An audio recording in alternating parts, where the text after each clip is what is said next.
Okay, once again, namaste, good morning, and a very warm welcome to yet another Empower Hour organized by Association of Nurse Executives India. And we have done this from January and we are in November. And this year, we focused on discussing the topics from WHO Patient Safety Curriculum.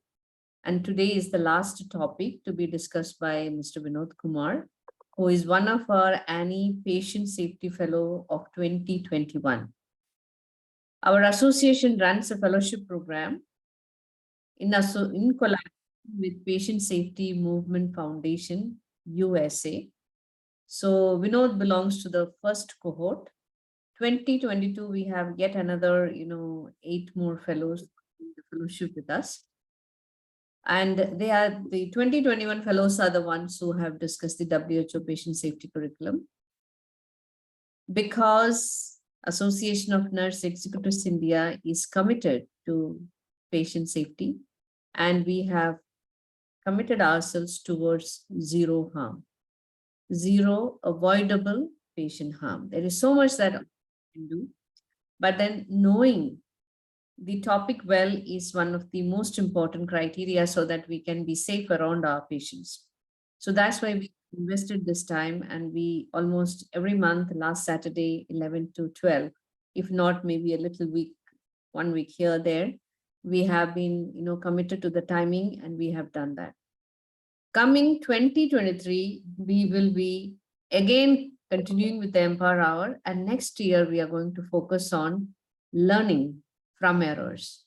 And that track is being called as, learning ignited from errors. And this will be real stories that has come from any members, which will be discussed for an hour to understand how can we prevent those errors in practice.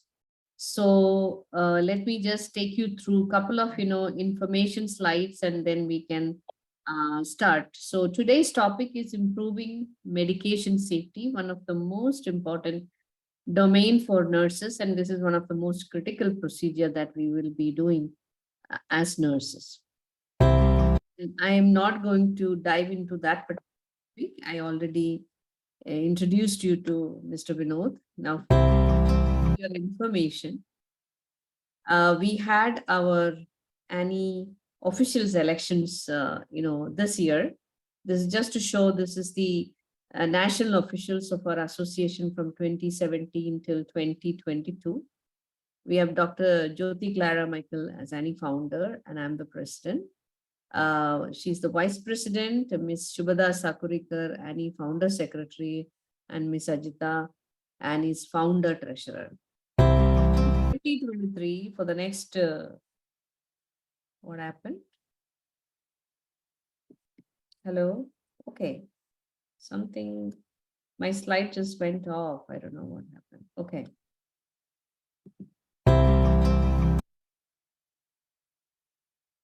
So next year, 2023 starting, our new national officials are Ms. Ajita Nair, who will be the Annie president. She's a founder member. Dr. Unmuna Borgohain, she's a founder executive member. She's also the president of Northeast chapter. Now she will be taking over as the Annie vice president. Ms. Vinci Tribhuvan, who is currently the Maharashtra chapter president, she will be joining us as the Annie secretary.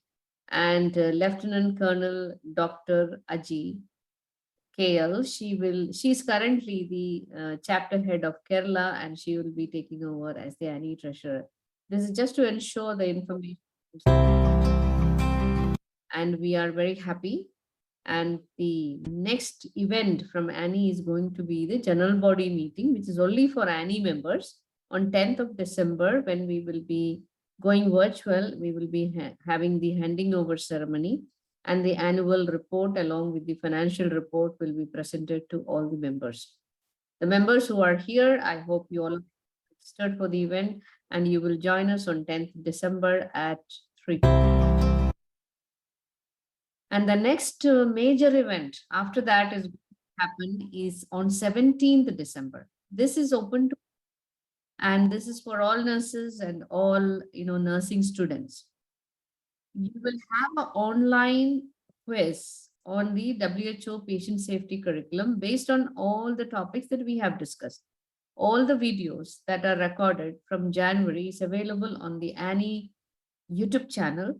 So you can go and watch them because the questions will be coming from those recordings. So I really hope that you will invest your time and your team, your nursing students will invest time to learn and also take away some very attractive, money when you learn and when you do well. If you are an individual, you should be getting more than or equal to more than 80 percentage out of that. The first prize is 10,000 rupees. Second prize is 7,500 rupees. Third prize is 5,000 rupees. This is individual prizes. And the next attraction is that the group, either the hospital or college, can also take away the money by ensuring that more number of people take the quiz. And there the criteria is, cumulative marks, like 100 people join and all of them got, let's say, 50. So 50 into 100 is how much? 5,000. But out of that, at least one person should have passed with 80% marks. So that is the criteria. So the all the nursing heads and all the college principals, you should be actually engaging people. It's not so difficult. You just play the videos for your group of nurses and students. Let that video become a CNE, and you can even ask your own questions to them. What did you learn from there? We need to invest in our nurses to learn more about patient safety. It is available. We have webinars and the recordings available. All that is required is that you get them to watch the video, then appear for the online quiz on 17th December at 11 a.m. The link will open at 11 a.m. The link would be shared on 16th night, but you will not be able to do anything. The link opens at 11 and it will close at 12. It will be only open for 1 hour, just to make sure the challenge is fair to all and every. So I really hope that more and more people, the nurse, will be joining us.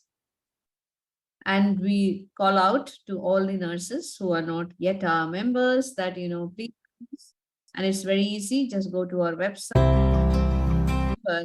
and you can also decide to participate in all the events that Annie is organizing.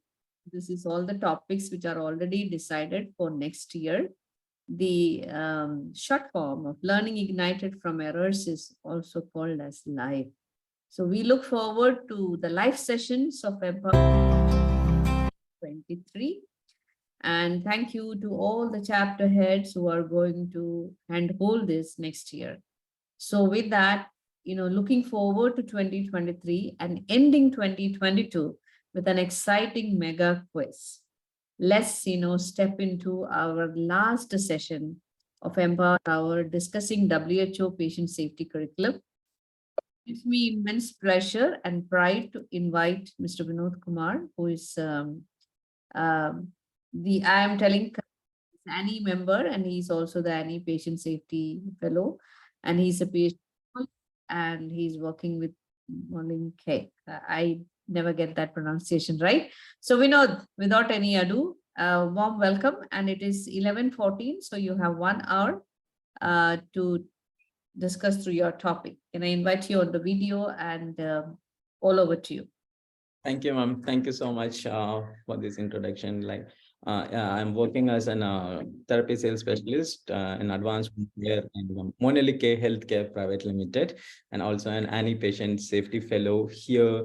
I know an emerging patient safety advocate, which was groomed by Tankam ma'am, and I'm here today to talk about improving medication patient safety. So just give me a moment to share my screen. Screen is visible to everybody? Yes. Thank you. So today it's topic 11 and improving medication safety. And hope everybody knows this is the last topic, but not the least one, and which is much more major challenge in the nursing practices. Unsafe medication practice are the leading causes of unavoidable patient harm in healthcare system across the world. Nurses plays a significant role in the occurrence as well as the prevention of this medication administration error. So today I'm going to take you around the improving medication safety, patient safety curriculum guide from WHO.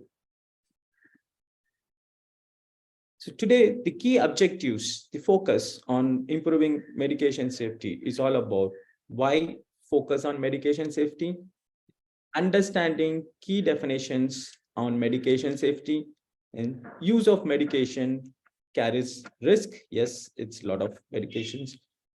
Way to make medication use safer for the patients, and how can we learn from reporting and learn from errors in the medication safety processes.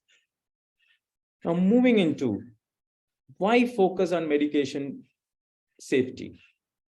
Medications have proven to be very beneficial for treating illness and preventing diseases.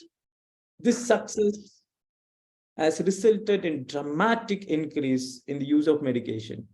Unfortunately, this increase in use has brought with it an increase in hazards, errors, and adverse events associated with medication use. For a number of reasons, the use of medications also becoming increasingly complex. There have been a massive increase in the number and variety of medications available now. These medications have different routes of delivery and variable actions like long acting, short acting.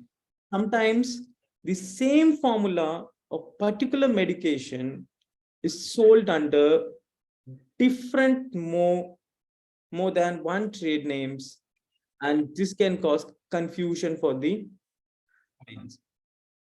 Although the improved treatment for chronic diseases nowadays are available, more patients are now taking multiple medications, and there are more patients with multiple comorbidities. So this increase the likelihood of drug interactions, side effects, and mistakes in the administration. The process of delivering medication to patients often involves larger healthcare professionals. Communication failure, crucial in medication process, patients often leads to gap in the continuity of the process. Healthcare professionals who are in prescribing a larger range of medications, so there are more professionals to be able to remember in a reliable way without the help of reference materials. Nurses, pharmacists, doctors look after patients who are taking medications often prescribed by other clinicians like treating team, consulting team, referral teams, and hence they may not be familiar with the effects of all the medications a patient is taking. In addition to pharmacists, nursing professionals play a major role in the use of medication for the patients. Their role includes administrating medications, monitoring for the side effects, and working in a team. Healthcare professionals plays a potential fulfilling leadership role in the workplace in relation to medication use and improving patient care. Nurses leading the role in reducing medication errors, but everyone involved in the use of medication has a responsibility to work together to minimize the harm of the medications. Like being a vital player in the medication management, the nurses. So let us see how we can contribute to improve the medication safety. Now, before going to understanding the improving the safety processes, I would like to take you around the key definitions on medication safety. The first one, side effects. As per WHO, the side effects defined as a known effect other than that primarily intended relating to the pharmacological property of the medications. Like it is intended to have side effects can come for medications according to their properties. So that is what the first definition is, side effect. Then the second most important definition for nurses to learn is adverse reactions. An adverse reaction occurs when unexpected harm results from a justified action. So it's an unexpected harm results from justified action when the correct process were followed for the contest in which the medication was used to be. Like all the processes are right medication given, right dose is given, and even still you got certain reactions. So that reactions are labeled under adverse reaction. The third and most familiar name to the nurses, the medication error, like how it is defined by WHO is any preventable event that may cause or lead to inappropriate medication use or patient harm while the medication is in the control of healthcare professionals, patients or consumers. Like the medication error may lead to adverse event in which the patient can be harmed, or a near miss, or in which a patient is nearly harmed, or neither harm or potential for harm. So that is what medication error. So here patient is literally got harmed due to the medication process.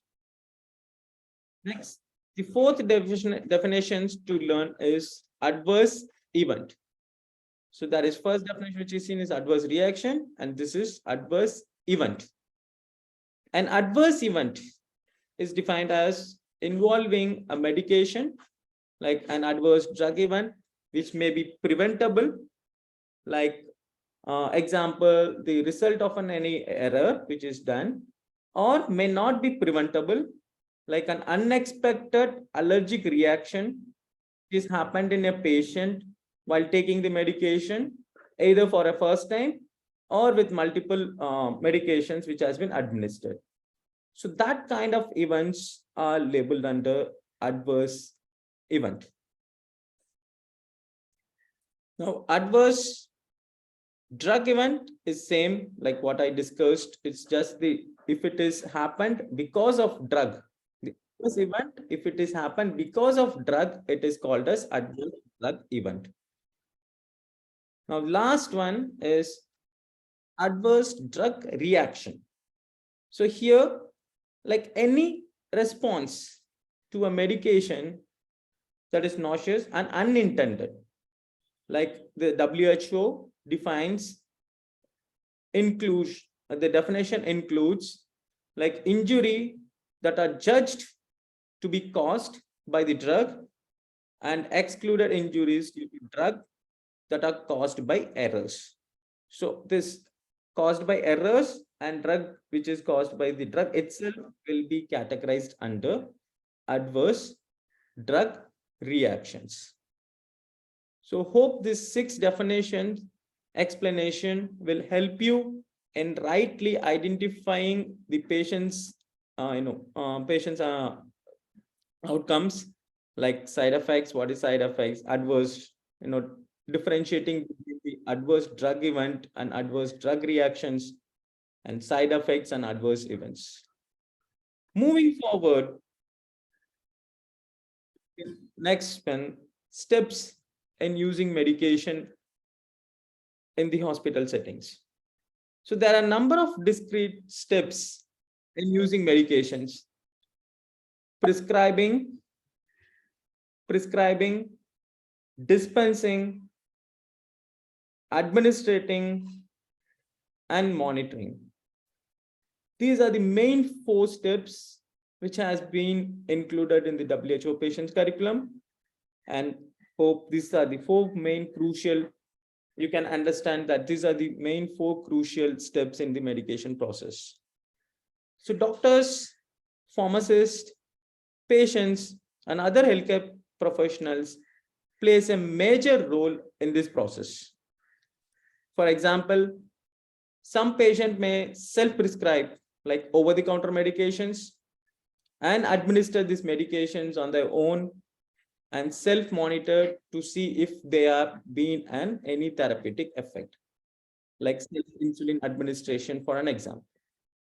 Alternatively, for example, in an hospital setting where a doctor prescribe a medication, a pharmacist will then dispense the medication, and nurses will administer the medication, and the nurses and the different doctors may end up in monitoring the patient's progresses and making decision about the ongoing drug regime. In a collaborative practice, the pharmacists and doctors, like in Western countries, pharmacists adjust the doses, clinical pharmacists, and here in our practices, the doctor adjusts the doses according to the patient's outcome. So these steps, though it is very simple to explain, but every nurses in the hospital system can aware how is the complexity of these processes. And I'm sure you people will accept with me that medication process and steps are one of the crucial and most complex process in the healthcare system, when nurses are challenged with the processes. So moving forward, like use of medications carries risk. I hope you people will agree with me. Like use of medications with patients always carries a risk. Like let's see, like what kind of certain risk which is involved in use of medications. Like there are different risks and opportunities for error are associated with different steps in the medication processes. Let's go by step. The first step is prescribing. Inadequate knowledge about drug indications, contraindications, and drug interactions can lead to prescribing errors. And this has become an increasing problem as the number of medicines in use has increased. If you see a medication chart of a patient, like nurses, you are every day challenged with number of drugs which has been there. For a very critical ill patients in a hospital, you might see 3 to 4 pages of drug cards are included, and there are n number of infusions which is moving on. So that prescriptions, when there is inadequate knowledge, where multiple drugs on same actions which can prescribe can create adverse reactions. It is not possible for every healthcare individuals and professionals to remember all the relevant details so necessary for safe prescribing without referring or to reference materials which is available. Alternative ways of assessing drug informations are much required, like drug reference cards, drug book which is available. Failure to consider certain factors like physical, cognitive, emotional, and social factors that might alter prescribing, such as allergies, pregnancies, comorbidities, health literacy, and other medications that patient may be taking in another source of errors. So prescribing need to have an adequate knowledge on indications, contraindications, patient conditions, comorbidities of the patients, already taking medications, medication cancellation processes during admissions are much more important to make the use of medication much safer in prescribing. Now, let's discuss about dispensing.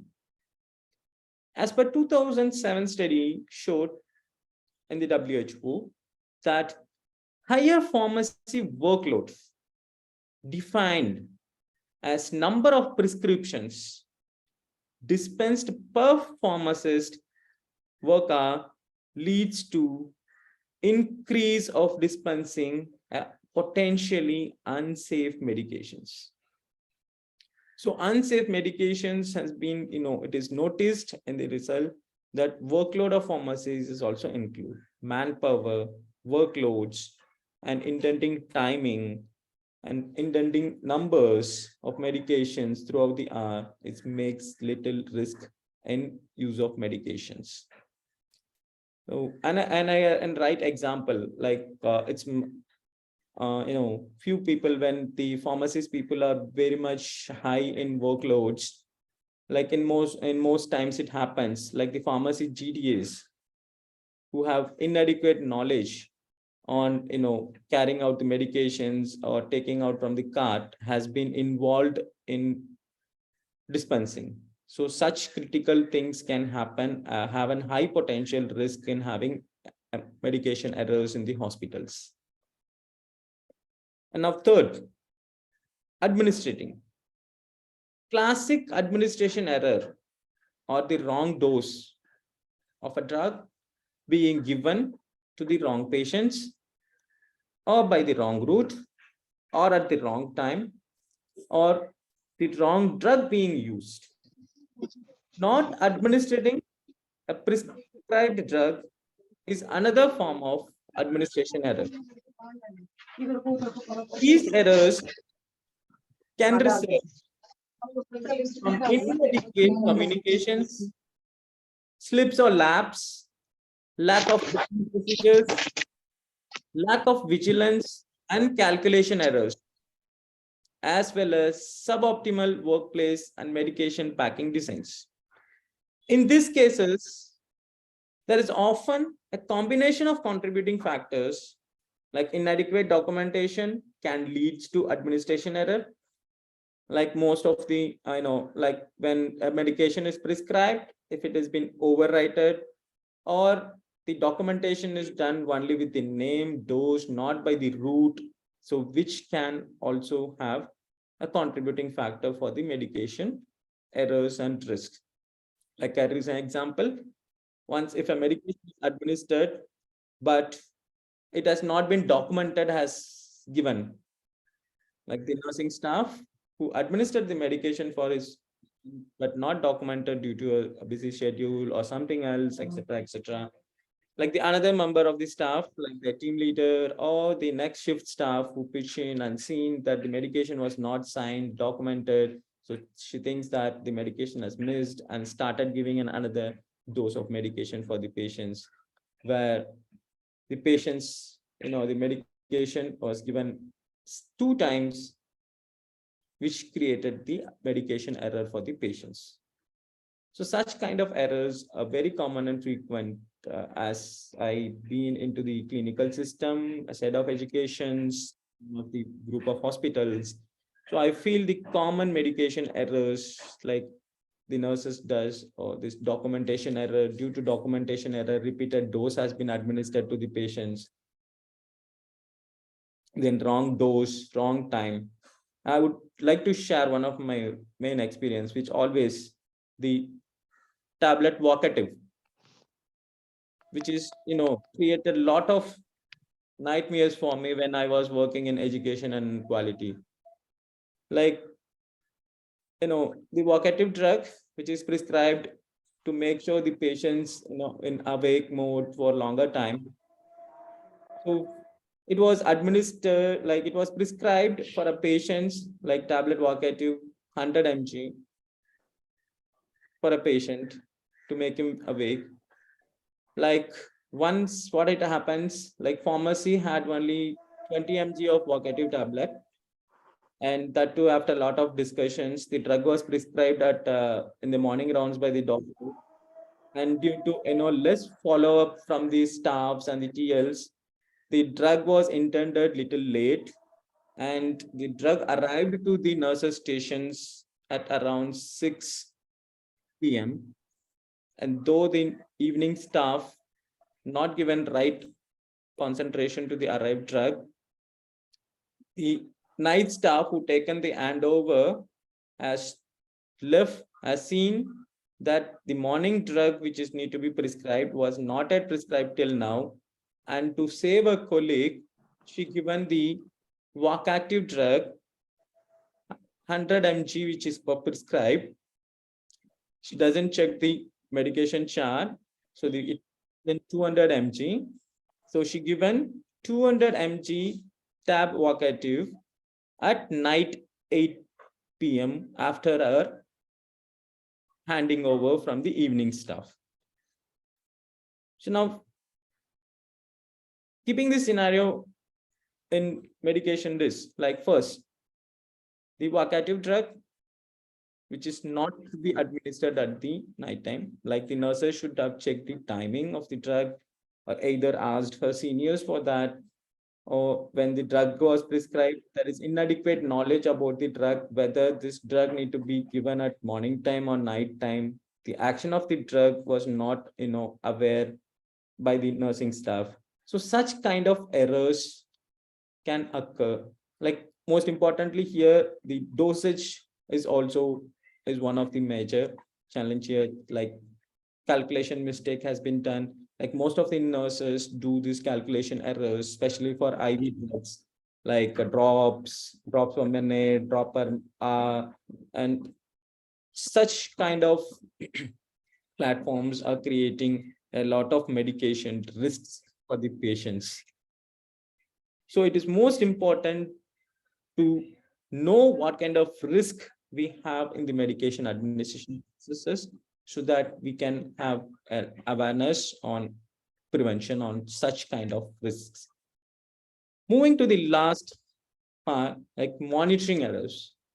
Like errors in this area includes inadequate monitoring for side effects, not seizing medications once the prescribed course has been completed, or it is clearly not helping the patient and not completing a prescribed course of medication. Monitoring errors occurs when drug levels not measured or measured but not checked or acted upon. These errors often involves communication failures. There is a particular risk of communication failure when the caregiver provider changes. Like few times when we see the hospitals, the antibiotic course which need to be given, the prescription might be for 3 days or for 2 days, or as first day BD and continues with OD.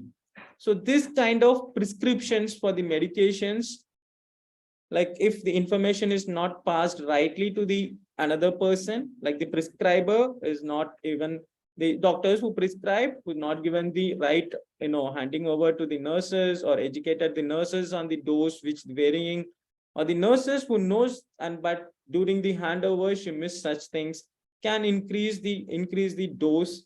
Like BD can be given the same drug which is prescribed BD for 2 day first day and OD on the consecutive days.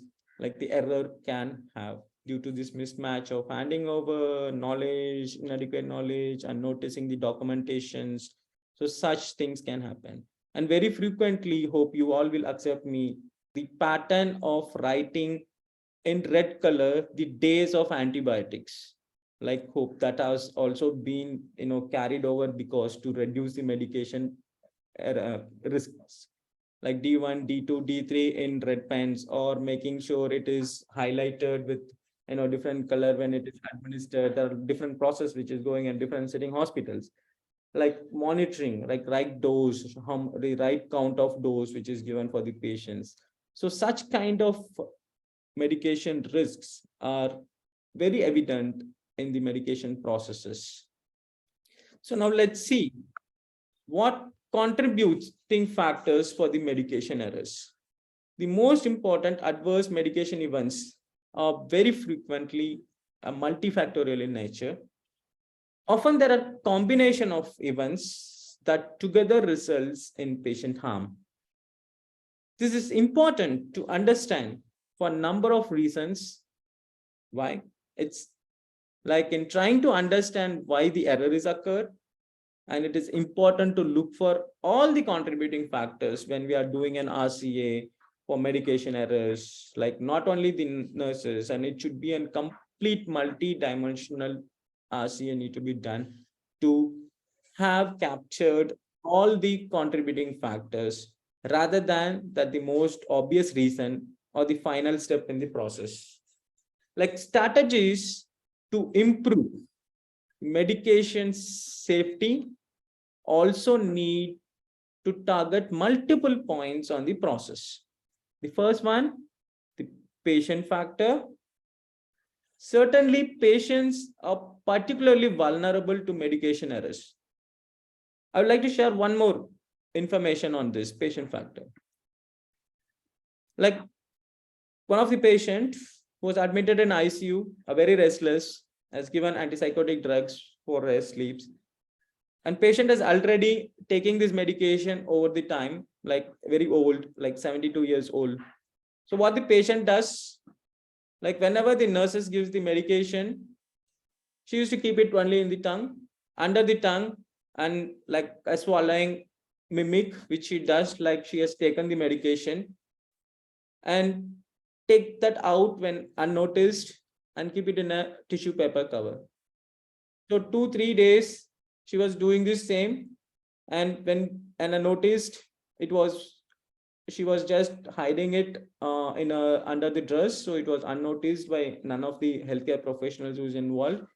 And one fine day, the third night, in fact, so she had taken all the three tablets together and went into respiratory depressions. And there is another story which very contrast to this. Like the medication was stopped, antipsychotic drug was stopped. It was the same kind of an old age patient, but the strip was available in the bedside, the medication storage area, which was not locked, like the bedside lockers, which was actually not locked and it is open. And the patient was very addicted to these drugs in the earlier days. So when the drug was also stopped and it was noticed and the strip was available, so she started taking it without informing the doctor or nurses or somebody. And when the total amount of the medication was checked in, after 2 days, there was some missing dose which is available, where during the quality round, the clinical pharmacist identified there are two tablets are missing from the strip, and there was little, RCAs being initiated, and at last it was found that patient has taken it on her own. So there are a lot of patient factors which is involved in this. So in like kind of patients like who do not take an active interest in being informed about their own health and their medications is also another factors. Patients with memory losses and memory issues like Alzheimer patients, or patients are very restless who can't give their details, or the attenders who can't able to retrieve the complete medication details for the patients, and patients who can't communicate well, including unconscious patients, babies, young children, and patients who don't speak the same language as the staff. And most nurses who have these challenges, very accepting, like when we get international patients, like patients don't speak the same languages, and also we are very vulnerable for the patient's errors, medication errors.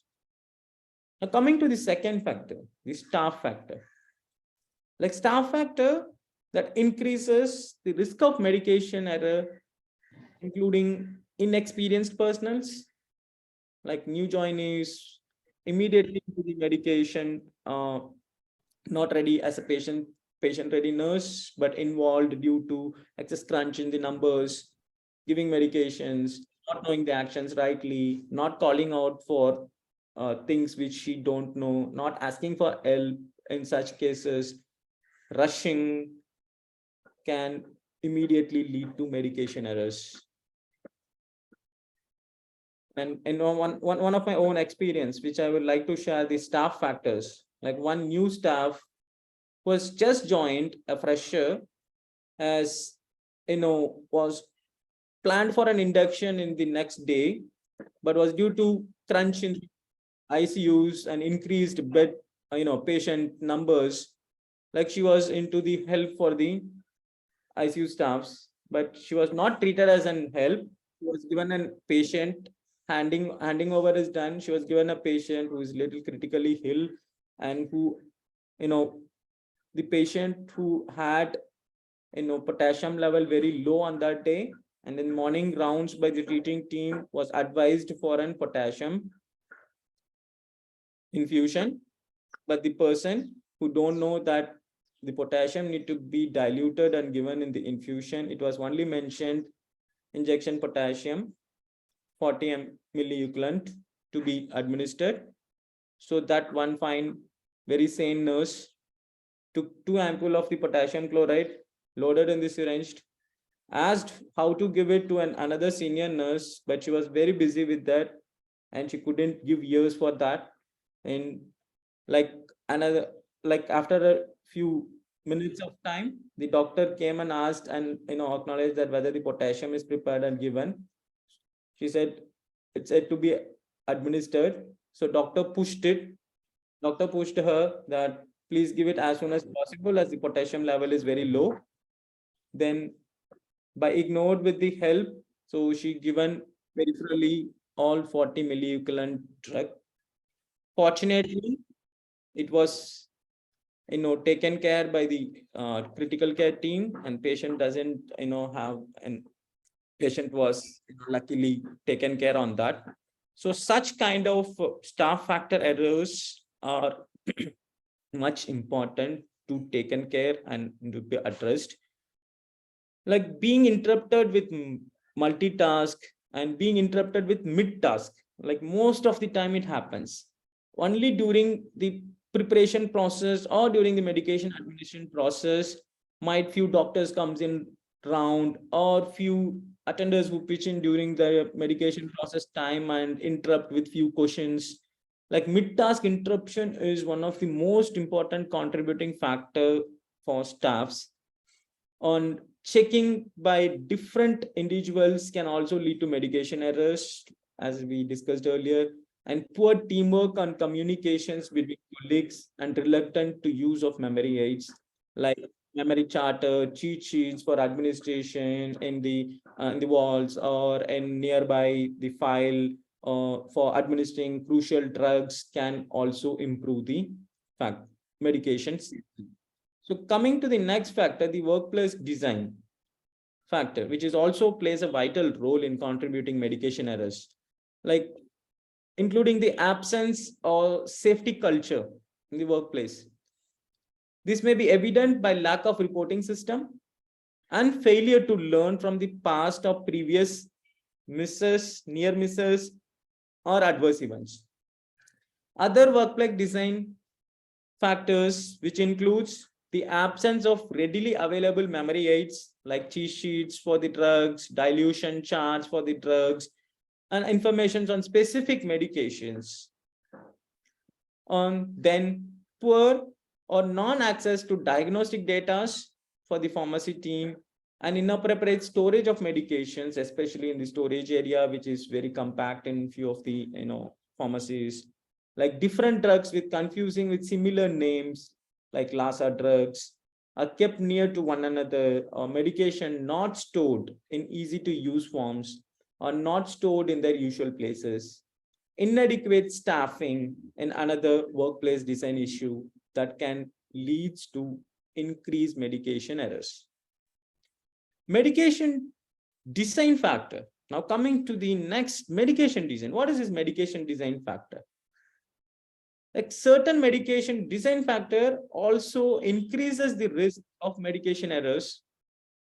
Some medications can be easily confused, like such as pills that are similar in appearance, like color, shape.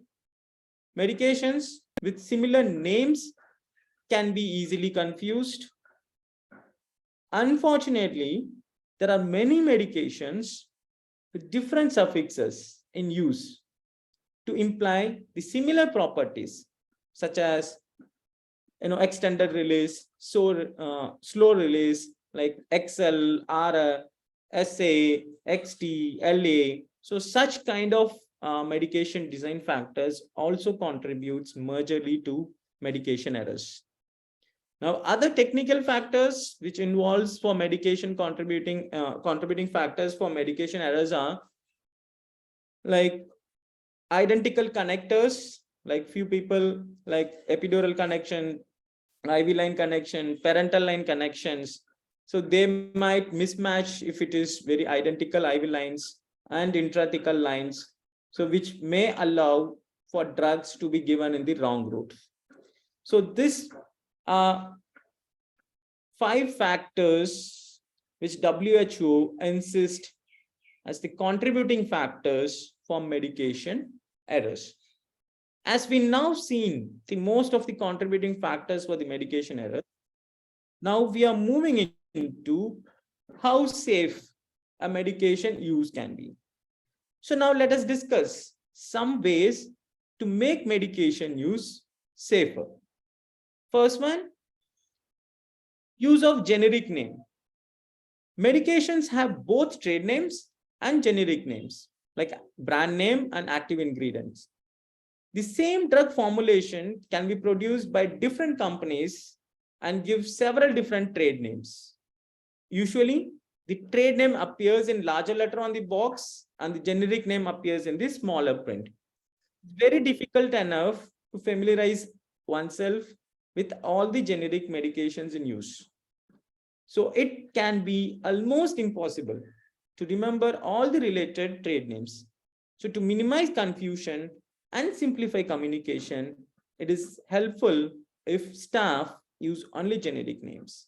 Like doctor's prescription could be, to improve the medication safety, like all the medications which is prescribed, can be in generic name. So it will be very easy and it can reduce the medication errors.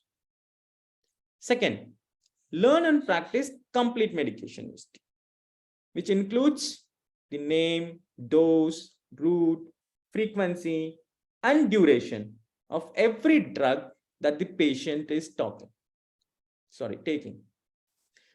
Ask about recently seized medications. Ask about his history. Ask about his over-the-counter medication. Ask about his dietary supplements and complementary medications, what he is taking. Ask patients if there are any medications that have been advised to take but not actually taken. So this kind of questions and getting the medication reconciliations from the patients during admissions will help in reducing the medication error, and we can use the medication in the safer way. The third one, memory aids. Be familiar to the drug which frequently administered in your units, like top 10 drugs, top 20 drugs in your areas. Know their actions, know their side effects, know their history of adverse events from your quality team and your education team, and try to acknowledge the medications which is used, like top 10 cardio drugs in your unit, top 10 respiratory drugs, top 10 urological drugs which is used. Have the cheat sheet planned, have a reference which is kept very accessible to the nurses, new joiners, the old one, the referral documentations for all the nurses and healthcare professionals who is involved in medication administration processes. So this way we can reduce the medication safety very safer. Remembering 5 hours when prescribing an administration. Like most of you might question me now, like why only 5 hours? We have 10 hours. Yes, I accept it. We have 10 rights of medications. But at least if we remember that basic 5 and most crucial 5 hours of the medications when prescribing and administrating, we can use the medication in safer way.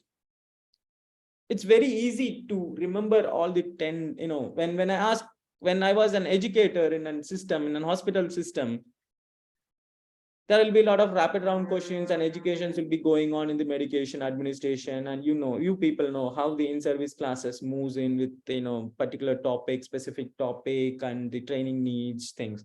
Like if you ask out of 500 nurses in a system, if you ask what are the 10 rights, I can surely tell you 99% of the nurses will give you the right answers. But when you ask, are they using these 10 rights in their own administration process? Now that's where the question rises. And I can definitely, on my experience and the people, the medication error rates in the hospital will show you 90% of the nurses don't follow these 5 rights during their medication administration for the patients. So what are the 5 rights, the crucial rights? Right drug, right route, right time, right dose, and right patients. So this guidelines is relevant for all healthcare professionals who prescribe and administer medications. So 2 additional 5 R's, which are most important currently due to the occurrence of medications error due to right documentation and the right of staff member or a medication or carer to question a medication order.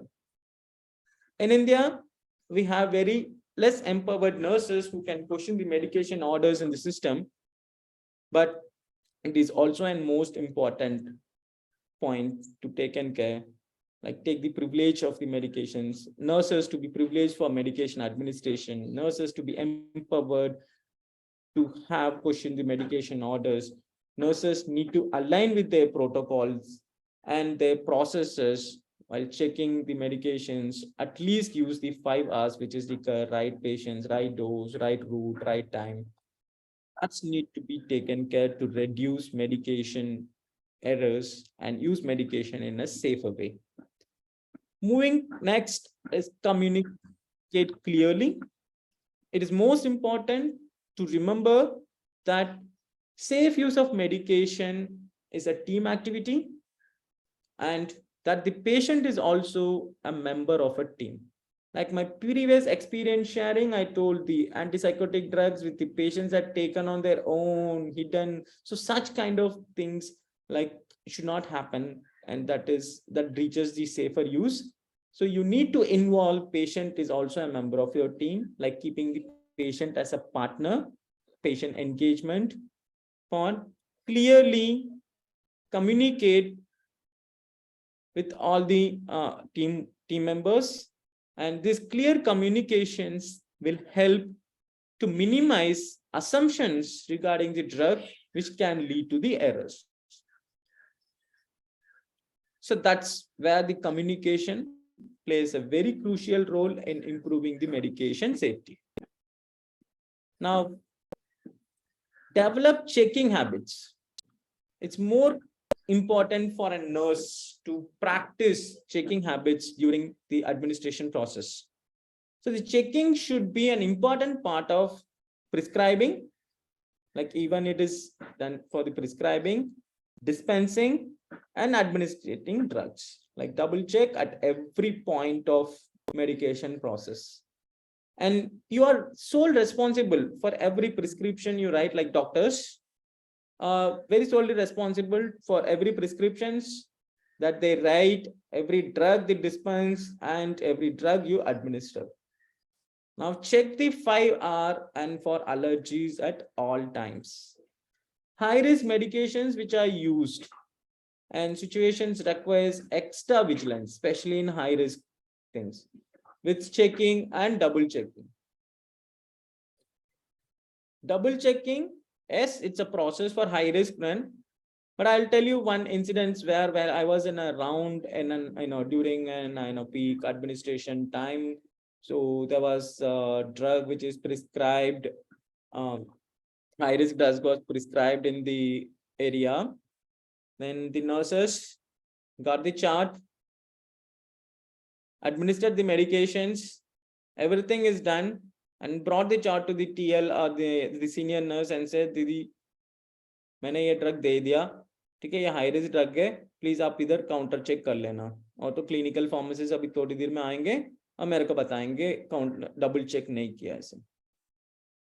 So very very pleasing way the senior nurse also signed over there, because she was literally busy on her rounds and taking printouts of the diagnostic test available for the patients. There are multiple doctor rounds pitching in. Like I'll ask you thing, like, is this the way for the double check which need to be done? So are you, do you think like this is the right way of double checking?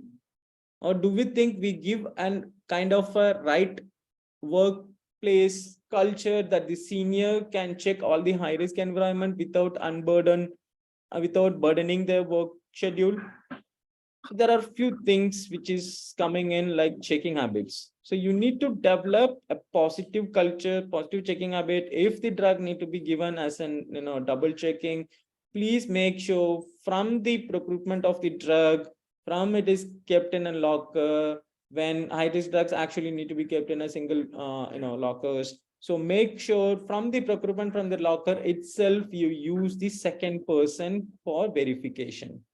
Double checking need to be done, and from the procurement to the administration, the senior nurse to be there to check or dilute the drug, and they need to ensure that the drug is completely diluted as a safer dose for the patient and as prescribed by the physician. So all these points makes much crucial to make the medication use very safer. So double checking the colleagues' action as well as your own actions contributes to effective teamwork and provide an additional safeguard for the patients for better use of medications. Now, last but not least, but most important point, report and learn from medication errors and near miss. Discovering more about how and why medication occurs is fundamental to improve medication safety. Whenever an adverse drug reaction occurs, events or near miss occurs, you need to make sure that there is an opportunity for learning and improving the care process. It will be very much helpful for young nurses if they understand that the importance of talking openly about errors and are aware of what process are in place in their training programs or in their facilities in which they are working to maximize learning from errors and progress in medication safety. So we need to provide an open culture, just culture, to make sure that the reports are done. And biggest challenge in medication errors are underreporting. It is not reported actually. I can frankly tell you, like, no nurses come forward and frankly tell about the medication error. The just culture need to be improved. Nurses to be empowered to speak about their medication errors. Self-reporting need to be encouraged in the hospitals. Rather, some clinical pharmacists or the quality team audit the files and the count of the tablets and identifying the medication errors. Right communication, team building culture, just culture in the work environment, non-punitive actions for the medication errors will always improve the self-reporting of medications by the nurses, where we can have learned from the medication errors and from the near misses, and in future we can prevent the medication harms by the same reasons. So these are the ways where we can inculcate in our own work environment to make sure that we use the medication the safer part for the patients to reduce medication errors. Now, summarizing, so whatever things we have discussed till now, like medication can greatly improve the health when it is used wisely and correctly. Medications errors are common and cause preventable human sufferings and financial costs for the persons. Like, remember, using medications to help patient is not a risk-free environment. We need to acknowledge that it's not a risk-free environment. There are a lot of risk and to be there, like mitigation ways and action plans need to be taken by ourselves. Like already the process have been there. We need to adhere to the process and make sure that we provide the safer way for medications. Know your responsibilities, like your roles and responsibilities, and to work hard to make medication use safer for your patients is more important, like taking ownership for your patients and being an patient safety advocate, standing for your patients, have that empowerment to question like what's wrong for the patients, what wrong has happened, and taking the responsibility for the patient's care is crucial point for the nurses, where we can reduce the patient medication errors and improve the medication safety process in our hospital settings. And thank you so much for your participating and uninterrupted listening to make sure that I complete all my objectives of the today's program in improving medication safety. Now, this forum is open for discussion. Thank you. Thank you. Thank you very much. We know that in 1 hour, we have discussed a lot of important factors around preventing medication administration.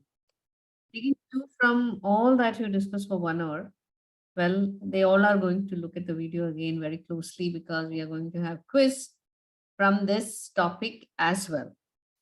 So from being a nursing administrator for so many years, I just have a couple of things to emphasize. One is that we leaders, we do have a responsibility to ensure the work environment is designed in such a manner our nurses are not caught in a situation where they are, bound to make errors. These are called the human errors. And did mention about staffing, the way that the area is designed, what happens when the nurse is preparing the medication. So that responsibility remains with the leaders. But as a nurse, we all do this one procedure called medication administration. It's a very responsible procedure that we do with our patients day in and day out. All forms of medications that we give. I'm a critical care nurse, and me being an experienced critical care nurse, some of the things that I practice to make sure that I don't make a mistake by mistake. I'm very sure that none of us want to harm a patient. None of us say in the morning when we get up, oh, today I will go and give a wrong medicine. We don't do that. We don't want to make a mistake. So what do? Of course, we pray that we don't make a mistake by mistake. Second thing is that always the self-check that Vinod mentioned is like a golden rule. You have to ensure that you have your prescription, the medication record with you. You compare the patient details from the record with that with the patient asking and also matching the ID band. You make sure that you have the right patient. And while you are preparing the medicine, I'm sure that all of us in nursing schools and colleges, we are taught how many times you'll check before you take from the shelf, compare that I have the right medicine. And then you bring it out, and before you actually open, you are supposed to check in, I have the right medicine. And when you are drawing. So we were taught to do 3 checks, at least do 2 checks. And involve the patient. When you are going to tell him, I'm going to give you this medicine, if he's an informed patient, in case you're making a mistake, he might say, sister, doctor told that this medicine will be stopped yesterday. Why you are giving me this today? Or he might say that I am not used to this medicine. This color is different. Involve the patient. He would partner with you to reduce the errors. I'm just trying to share some practical tips with all the young nurses who are, actually giving medication. Most important, don't give any medicine that you don't know. If you don't know, please ask. Invest time in learning calculations, oral, liquid, and IV. Learn. If not, please ask someone to teach you. If you make a mistake because of ignorance, I don't think that is pardonable. That is not a mistake by mistake. You know that I don't know, then why are you? It is almost like driving a car. You don't know how to drive, but I will drive the car. What will happen? You will end up in accident. And that's what happen if we don't take the necessary step as an individual, that I'm going to do a very important procedure. Am I knowledgeable enough? Let me learn. If I don't know, let me ask somebody. Let me learn. It is very easy. You just have to ask someone when you are, confronting a new medicine. It's not possible for any nurse to know everything in the world. Vinod did mention about trade name, generic name. There is so much out there. Educate yourself on the drugs that you most commonly use. Then anything new that comes up from the doctor, ask the doctor, what is this medicine, doctor? What's the action? What am I supposed to look out for? So lack of monitoring is also a medication error. So when medication errors are reported, I'm not very sure whether we do report monitoring errors. For that, we have to be very diligent. We should be knowledgeable that because this was not monitored, it resulted in near harm or real harm. So I'm only calling out to all the individual nurses. Doesn't matter what is the environment, whom you are working with, who is teaching you, who is not teaching you. Take it upon yourself that I will not give a medicine that I don't know. I'm going to ask. It's not that I will not give the medicine and stay back and say, I can't give because I don't know. I will assert to find out what is this medicine. Then only I will give the medicine. So friends, I'm just going to quickly show you the website, our YouTube channel, where you can, one second, let me open that for you, the channel. Any YouTube channel, you will find, see, all the Empower hours will look like this. You will have the Empower hour. This is October, and in between you have all the Anicon ones are there. Skip all that, and from here you will see, you can see the October, September, August. Double days are seen, but the topics can be very different. So you just need to look at that. The topics, there are 11 topics that we have managed from January. So please make sure, go through all that starting from January.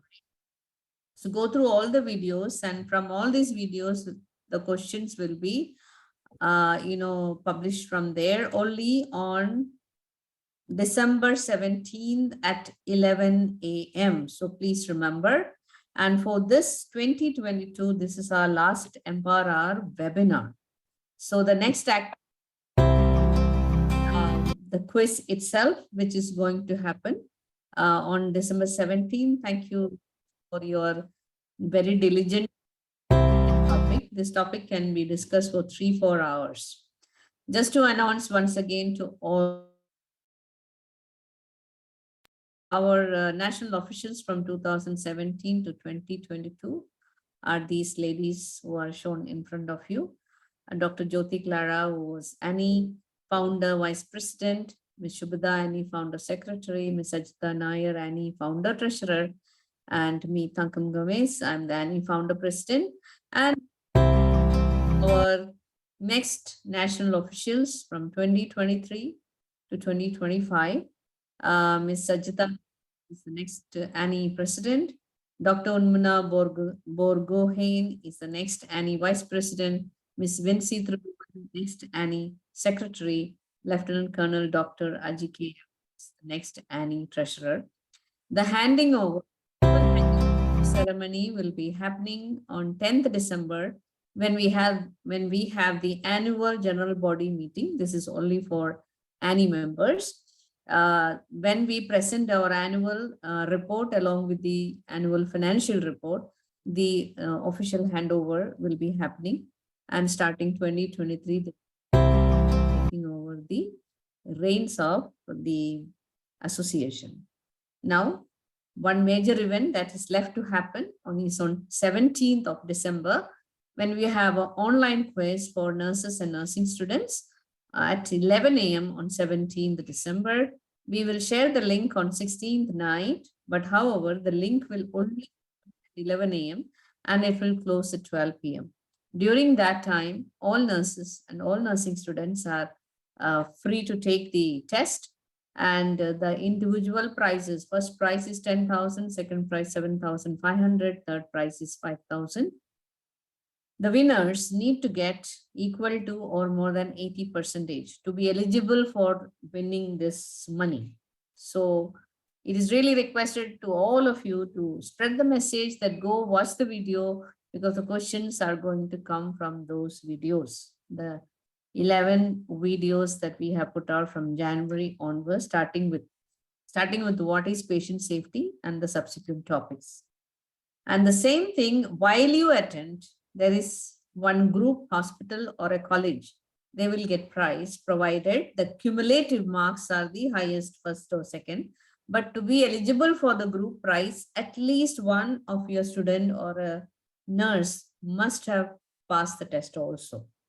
Suppose you had 150 people scoring 50-50 marks, but none of them passed, then you will not be eligible to be considered for this prize. So the college or the hospital or the nursing department will get first prize 20,000, second prize 15,000, third prize 10,000. Annie stands for patient safety. Annie is investing this money to promote learning, to encourage nurses to invest and learn around patient safety, because we all exist for patient safety. Our lives, our salaries, our money, everything comes because the patients, they come to us. And it is our responsibility and it is their right to receive safe care. And Annie is committed towards zero harm. We all should prevent the harms that we can really prevent.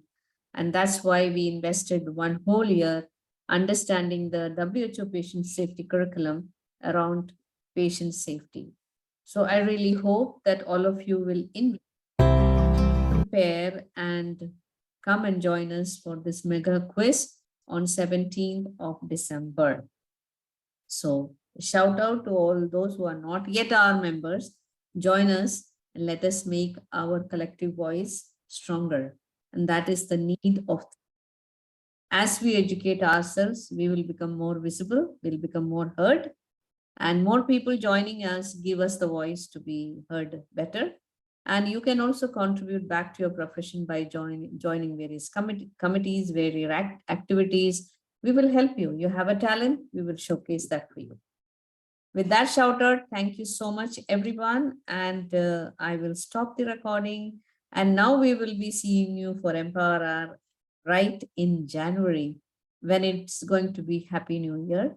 Wishing you all a blessed end of 2022. And with a gratitude heart, we sign off from the Empower Hour for this year.